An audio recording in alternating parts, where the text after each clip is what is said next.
कला आदि की स्थापना होगी। कल ही प्रायश्चित कर्म हुए हैं और सरजू जी के तट पर जो ब्राह्मण जो इस पे दीक्षित हैं, उन्होंने जितने भी जो है कर्म होते हैं कर्म कांड के, उनके अनुसार प्रायश्चित कर्म किया सरजू तट पर, द्रविड़ गुरु जी ने करवाया है।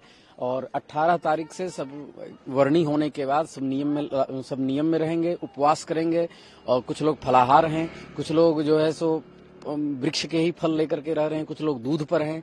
और सायंकाल को अन्न कुछ लोग पाएंगे। और जो अंदर मंडप में जिनका कार्यभार है उनको सर्वथा फलाहार में ही रहना होगा।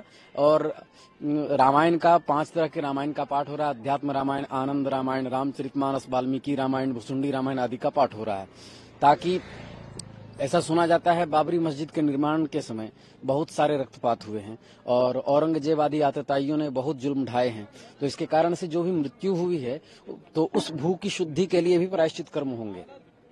आगे कोई प्रश्न है आपको? जो भगवान रामलला की प्रतिमा है उनकी किस तरह से पूजा की गई है, क्या कुछ प्रक्रिया? देखिए, प्रतिष्ठाता ऐसा करके मंत्र है प्राण प्रतिष्ठा का, उसमें विग्रह में अध्यात्म का आरोप होता है, क्योंकि पाषाण की मूर्ति में चेतना लाने के लिए प्राण प्रतिष्ठा की जाती है।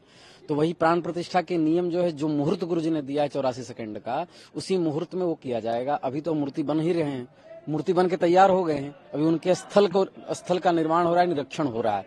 ये सब होगा आपके 22 तारीख को। आप इस पूजा में किस तरह की जिम्मेदारी?